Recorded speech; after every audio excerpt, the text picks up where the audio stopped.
Welcome to the Director's Cut conversation at the Speed Museum's October After Hours. I'm Stephen Reily, and I am thrilled to be in the Speed's Loft Gallery right now with two important civic leaders, talking to them about their work and their reaction to the exhibit we're in right now. Loose Nuts, Bert Hurley's West End Story, is a celebration of a graphic novel created in 1933 by Bert Hurley, a Louisvillian who worked as an elevator operator for the L&N Railroad and was not well known in his lifetime as he should have been as an artist and musician. We've been excited to share all 128 pages of Loose Nuts with the community, and I'm excited to hear a perspective on it, again, from two community leaders. I'm really grateful they've joined me today. Lynnett Glass and Jeana Dunlap are the community investment specialists at the Louisville Coordinated Community Impact Project, and they each bring incredible background and experience and leadership to that role. Lynnett has both a master's in divinity and an MBA, so she brings a real healing perspective on urban development. Jeana, who's a Louisville native, who I've been lucky enough to know for a while, has worked in overseeing redevelopment in Louisville Metro, and then was awarded the incredibly prestigious Loeb Fellowship in urban design at Harvard's Graduate School of Design, where she went 2 years ago, right about now. Yes, Fortunately, the world was open then, so you had a really rich and exciting year as a Loeb Fellow, and now Louisville gets the benefit of you bringing that perspective back to us. And their project, I'll let them talk about, is figuring out how can we work better together to build a city we want to live in. I think of this exhibit being an example of you have to be able to envision the city you want to be in order to be it. And Bert Hurley certainly had a vision. We were talking earlier, and you introduced a word that I hadn't heard someone react to, the idea that this exhibit might be seen as fantasy. Why don't you maybe talk about that and how the problematic that is and what the role of reality is to a perception of fiction or fantasy and kind of black self-imagery? Well, for us, I think because the work came out in the 1930s, it was right in the midst of that Harlem Renaissance and what was known as the New Negro movement, where there was a lot of black intellectualism coming out, of black artistry coming out. But we can understand in the 1920s and 30s why there was some reluctance to see African Americans in a different light. But to hear that word utilized in 2020 to describe this particular project is a challenge for me personally, because there's been a great deal of demonstration of what black success has looked like over the years. There's been a great degree of black success right here in Louisville. The lack of acknowledgement around that is a bit troubling. Jeana, thoughts? Well, I tend to look at this more as historical fiction. We've seen great stories told with some artistic license, and I feel like that's more accurate to describe what Mr. Hurley has done here, acknowledging, as Lynnett mentioned, that there have been many successful African Americans living a high, sophisticated lifestyle, even if those stories and that narrative haven't been played out so much in the public realm. Yeah. I shared with you, Ed Hamilton said he called it, and when we did a walkthrough tour, a Black Great Gatsby, which is, again, historical fiction, but grounded in the reality of the Gilded Age or the fortunes of the 20s. No one said that was science fiction. It was fiction. What I've heard more, just my own, but this is my, limited of my perception, of people responding to the romance in this work. And I think even that, while it's not fantasy, it's a word that, sadly, isn't often used to depict the romance, the glamour, the sexiness, the silliness of this work. How do we, so a part of this project is to kind of re-inject reminder that that's always present in life. How do you all think about that in your work? Well, it's come up recently, the word monolithic, is applied to African Americans, or the Black experience in the United States. And everything that you just touched on, the humor, the romance, the mystery of it all, I think perfectly, if not accurately, describes what Black life and culture is comprised of. It's not the same for everyone. There's not one single journey or one single perspective. And unfortunately, the West End of Louisville, Black culture has been limited or relegated to a specific narrative. Yeah. And I think this just reminds us, again, that we're not monolithic, and that there's a lot of diversity within the culture itself. And it's more than just struggle. It's more than just, combating racism. There's pure joy and love as well. When we think about how, African Americans have been able to extract different lifestyles and create different instances of joy for all the duration of their life, in spite of the context that we're in, and that's America. I mean, I think you have to it forces you to acknowledge the resilience, the creativity, just the Black excellence that can never be argued with. It exists, period. And there's no way around that. Yeah. It's almost like, as we were looking through the images, thinking that this crazy amount of creativity in Bert Hurley's brain, that almost every drawing he decided, what kind of artist do I want to be in this drawing? And then not knowing if it would ever be seen, right? There's a conversation going on even at the moment among Black artists who, there's a risk that they get pigeonholed in needing to be protest artists. And so and I use this as one of many examples or great examples. No, they need to be their artists. They need to be whatever kind of artist they want to be. And that almost is a way of denying the variety and the reality of their own, getting to think about how do they want to depict their lives. I wonder if that was a conversation in Mr. Hurley's mind as well. Like, even though he was doing all this wonderful creative work, how he would be able to bring it into view for the public. I wonder what he had to struggle with at that time, what barriers he was thinking about needing to cross in order to get this work out at that time. And if it's still similar to what we're doing today. I have a slightly different take now, having absorbed the work directly. And I wonder or question if that was even his goal, if this was more of a form of therapy and joy, like we might journal. And did he ever intend for it to be shared in a public realm? Because it's obviously deeply personal. And you mentioned there's only a few signatures of people that have gone through it. And so to me, that gives the sense that he was sharing it with people in an intimate way that he felt safe and secure and, free from judgment and validation that comes with the flip side of being, an artist on a commercial scale. I think that's a really interesting point. There is a real intimacy in this work, and the fact that we know now that he was depicting all these people he knew, turning them into someone else. It's almost like sharing an album of a trip you took together, which it kind of was. It was a journey they were all on together. Well, it's really interesting. I told you the story actually of his 83-year-old nephew who came, and we were all had tears in our eyes just about the idea of thinking about that full circle of Bert Hurley's journey.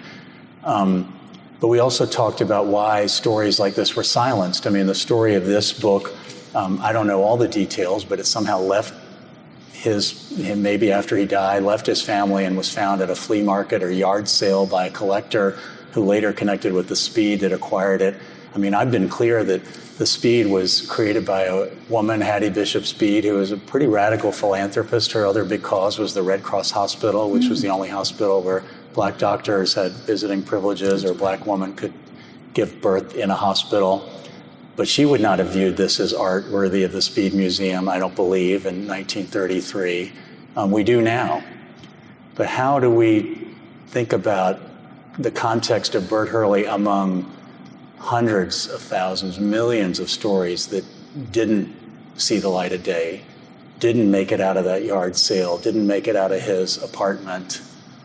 I mean, we all know and think about Muhammad Ali as the greatest. Yeah. Right?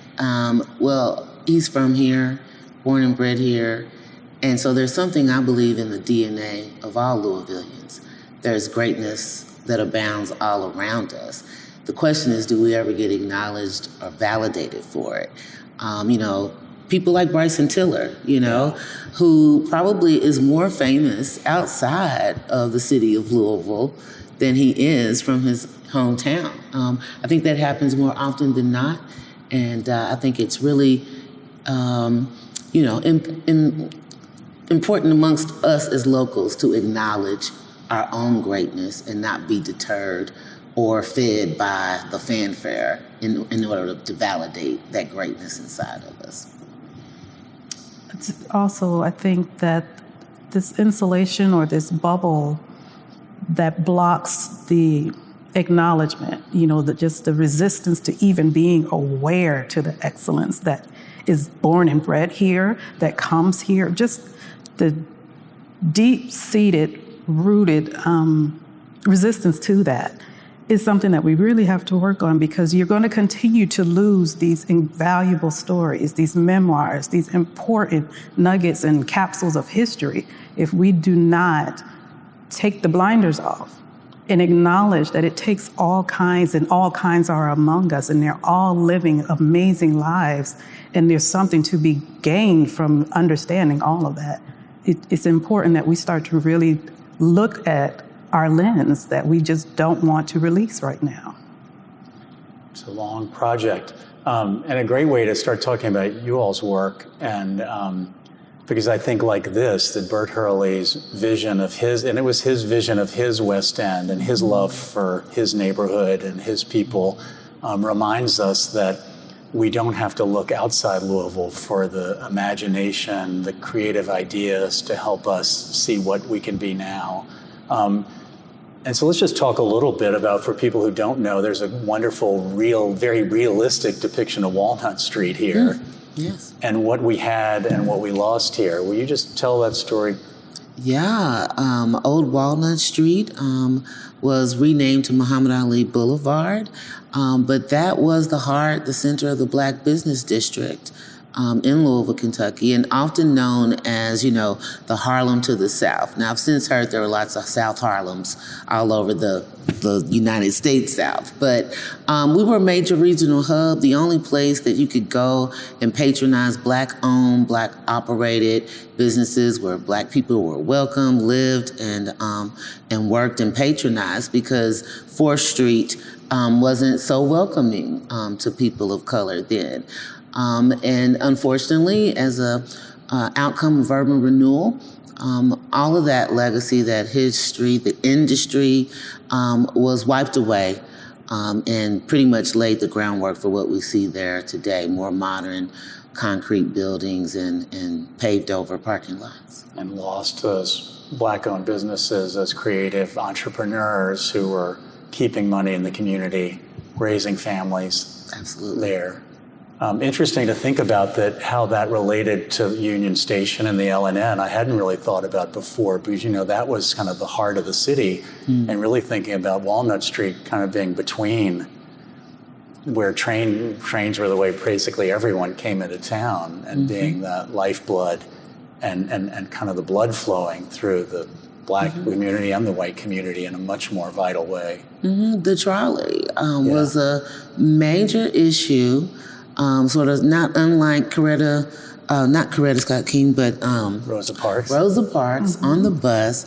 The same dynamics played out on our trolleys here in terms of people being able to get to work and where they rode, when they could ride.